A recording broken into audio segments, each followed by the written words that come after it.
started investing when I was 11. I just dithered away until when I was 7 and 8 and 9. But so unfortunately, I didn't get started until I was 11. But I bought my first stock when I was 11, and then I experimented with a whole bunch of things, the timing of stocks and charting and doing all these crazy things. It was a lot of fun. Profitless, but a lot of fun. And I did that until I was 19. And I read all the books on investing in the public library, and I ate it up. It was fascinating to me, but I had no framework. I was just searching for something. I was hoping that little things on a chart would tell me something about what a stock was going to do. It was kind of crazy, but everybody else was doing it, so I figured I'd do it too. Sometimes you'd turn the chart upside down, it still wouldn't help. Then in 1949, I read The Intelligent Investor by Ben Graham. I'd never heard of him up till then. And there are really only 2 chapters in that book that are the key to it. But they set my philosophical framework for investing in 3 ways. They're so basic and so simple, it's hard to understand how they could be that important, but the 10 Commandments are simple. The first is that a stock is part of a business. I mean, you can't think of a stock as something different. You value a business, and then you divide by the shares outstanding. But what you have to think about is what kind of a business are you getting into, what are its economic characteristics, who are its competitors, what's its management like, all of these things that relate to a business instead of a little ticker symbol.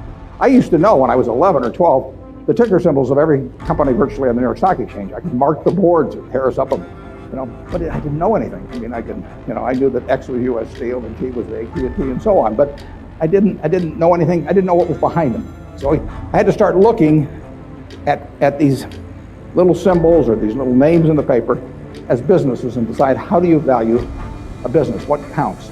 The second thing in the book is that Graham gives you a marvelous set point in terms of how the investor should react to stock market fluctuations. He talks about his mythical Mr. Market in chapter 8. There's been no better thing written in terms of the investor's attitude toward stock prices.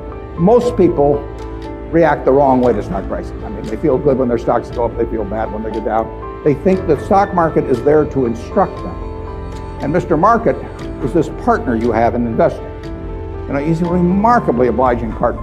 This guy comes around every day and he tells you what he'll pay you for your interest in the business or what he'll sell you more at the same price. Nobody ever does that in private business. If you and I owned a gas station together, and I said, every day I want you to come in and offer me your half interest in the station, and I can either buy your half or sell you my half at the same price, and you have to come in every day and do it, you'd be at a terrible disadvantage.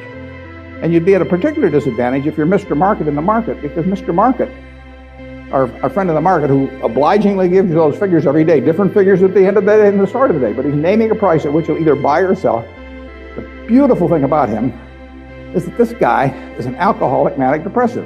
I mean, he is as unsound as they come. He wanders around all day, and looks at the crazy things, and he's going to name all kinds of crazy prices. And you don't have to pay any attention to them, except when it's to your advantage to do so. If that's once a year, if it's once every 5 years, it's one stock out of 3,000. All you have to do is sit there. You have no moral responsibility to this jerk. He is naming these numbers. You didn't ask him to, but he's doing it. And all you have to do is pick the one time when he is particularly depressed or particularly manic or particularly drunk or whatever it may be. And the market will be all of those things. And you take advantage of it. And that's what's remarkable about stocks, if you think about it, is that if you look at the high and low on all of these American companies for the last year, you'll see case after case after case where the high is twice the low. Now that's for a sound American business, is running along, paying people, selling goods, and so on. If you go out and look at farmland 10 miles from here, there's no way in the world over a year that the farmland is going to range in value from X to 2X. It maybe go from X to 110% of X or vice versa. If you look at an apartment house near here and figures on essentially apartment houses like that over a year, it won't move 10% in a given year. But here are the finest of American businesses, and people just name these numbers that go all over the place. And you don't have to play, except when you want to. That's the important thing, and that's what Graham tells you. The market isn't there to instruct you, to tell you anything. The market is there just basically to serve you when you want it to serve you. One of the most important things to remember in stocks, very hard to do, but people have all these feelings about it. The stock doesn't know you own it. You're sitting there with these certificates for Berkshire. the company doesn't even know you own it, and the stock doesn't. It's trading now, and they don't know you own it. So it has no feelings about you. I mean, you've got all these feelings about it, but it's just part of a business. If Berkshire is worth 75,000 times 1.5 million shares, roughly 110 billion or something like that, it's a good investment. If it isn't, it's a lousy investment. And you have to value the business. And Graham, it's amazing, but people don't do that in Wall Street. You hear price targets or that kind of thing, but you'd see no one write a paper that says, here's the nature of this business over the next 20 years. What should that business sell for? Forget about what it's selling for. In fact, one of the things I always like to do when I'm looking at investments is I like to look at them without knowing the price. Because if you see the price, it automatically has some influence on you. If you just sit down with the reports, if I get an idea about looking up a company and I get the 10Ks and so on, I would rather not know the price because I'd rather value it without knowing the price. When I used to handicap horses when I was a kid, one of the things I would do is I'd get the racing form ahead of time. And if there were 9 horses in a race, we'll say, obviously the probabilities of each one winning the race had to add up to 100%. I mean, one horse was going to win the race absent a dead heat or all of them dropping dead on the backstretch. So if you went through the racing form and I would look at the third race at Hialeah, I would try to figure out the percentage chance of each horse winning the race, and that had to add to 100%. Then I would compare those percentages to the odds. But first of all, I wouldn't look at the odds first. I would look at the past performance and all of that thing first. Stock market's the same way. Third thing in Graham's book is the margin of safety. If you come up to a bridge and it says capacity 10,000 pounds and you're driving a 9,800 pound truck, you drive down further and find another bridge. I mean, nobody knows exactly what that capacity is, and sign may have been put up 3 years ago. So you always leave a margin of safety. You don't try to cut things that close. You wait till something kind of shouts at you in the stock market. And with those 3 principles, you can build all kinds of structures on that. But that's the foundation. And if you got that in mind, and that's in the Intelligent Investor, I've never found anything that remotely compares with it. All 3 of the ones you can't get rid of one leg of the 3-legged stool and still have a good investment philosophy. But I would say that the most important thing over a long period and working with big money is to understand the business. Let's just say for the moment that you were given $1 million or whatever sum was necessary, and you could look around Knoxville or look around all of Tennessee if you want and buy into any 3 businesses, between now and a week from now, private businesses, not trading or anything of the sort. And you got a week to do it or you have to give the money back. What will you be doing during the next week? I mean, you can look at all these companies. Some of them you're quite familiar with, some of them you're less familiar with, some of them you know by reputation, some of them you know the management, some of them you don't. You know their competitive situation. What will you be thinking about during that 7-day period? How will you actually be screening these companies out? I think you'll look for 3 businesses, and you can't trade them after you buy them. You're gonna own them the rest of your life. You're gonna be looking for businesses that have enduring competitive advantage. You don't want to buy a Burger King franchise just because nobody's come within 10 miles of it yet, because Wendy's and McDonald's and all of those will be there pretty soon. I mean, it isn't necessarily who's earning the most money now. You're going to look for something with enduring competitive advantage. Now that takes a business with some kind of a moat around it, because capitalism, by definition, is a system where every time somebody has an economic castle, somebody else is going to come after it. It's just the nature. If you open a restaurant and it's successful here in town, somebody's going to take your menu, probably take your chef, maybe cut your price, maybe offer a little more parking, maybe be a better okay, whatever. I mean, capitalism consists of going after the other guy's castle. If that's the case, you want a castle with a big moat around it. There's a lot of ways you can have a moat around something. You could have it by patent protection. You could have it by location in certain areas. I mean, if you have something in people's mind, like Coca-Cola, 6 billion people in the world, practically all of them have something in their mind about Coca-Cola, largely favorable. They don't have anything in their mind about RC Cola. And if RC Cola spent $1 billion advertising, they wouldn't have anything in their mind about RC Cola. They've got something in their mind about Coke, and generally it's favorable. That's why Coke wants to be where people are happy, because they want to be at the theater, they want to be at Disney World, they want to be at the World Series. They want always have you drinking that drink of Coca-Cola while at the same time experiencing happiness.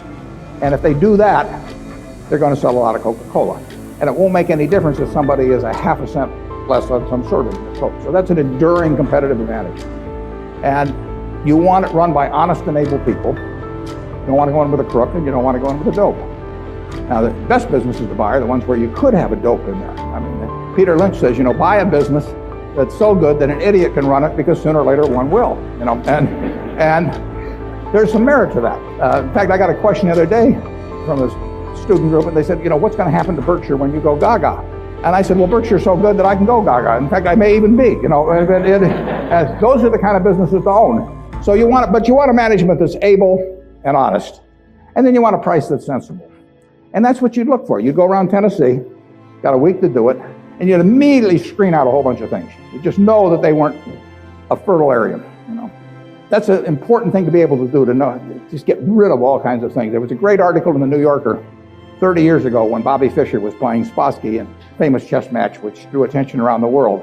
And they examined how the mind could, with billions and billions and billions of possibilities, how it could group things so as to immediately cast it down to where you had like 4 options. And of course, when the humans play something like deep thought, or whatever the latest version is of the computer on that computer is making maybe 700,000 or a million calculations a second. And the human mind is competing against that. But the computer is checking every possibility. And the human mind somehow has this ability to cast out 99.999% of those things that the computer has to go through in order to focus on the 3 or 4 possibilities that really make sense. And investing's a lot like that. It's not that tough because there aren't that many companies, but you want to cast out all kinds of things. If somebody told me that my life depended on picking among the Dow Jones stocks a group of 10 that would be the best performers or outperform the index as a whole, I would spend my time thinking of the worst companies in there. I would cast out things, and then I would figure I left those behind, and that's an easier way to approach the problem, actually, than trying to pick the 10 best. If you were thinking about the state of Tennessee, there's a whole lot of things you wouldn't examine. You just figure they're too tough. You might decide, car dealerships were too tough. It's always going to be competitive. Who knows whether Ford or General Motors are going to be selling more cars 5 years from now, or whether there's going to be tariffs on foreign cars, or who knows. So you just say, I'll give up on car dealers. I'll think about something else. And that approach that you use there is the same approach you really want to bring to the stock market. You've got 3,000 companies tonight you can look at on the New York Stock Exchange. There's a valuation on every one of them. It'll change tomorrow. You don't have to play. Once a year, if you have 5 good ideas in your lifetime, you get very rich. I tell students sometimes they'd be better off if they had a punch card when they got out of school with only 20 punches on it. Because then, instead of listening to somebody at a cocktail party and then going out the next morning and buying some shares, they really think about every punch. That's all the punches you get. 20 punches is plenty. You just have to make sure that you don't do any of them for frivolous reasons. We never want to buy anything small at Berkshire. It just doesn't make any difference. We want to think about things that can move the needle. And that gets tougher as the capital gets greater. But that's the way to focus on investments.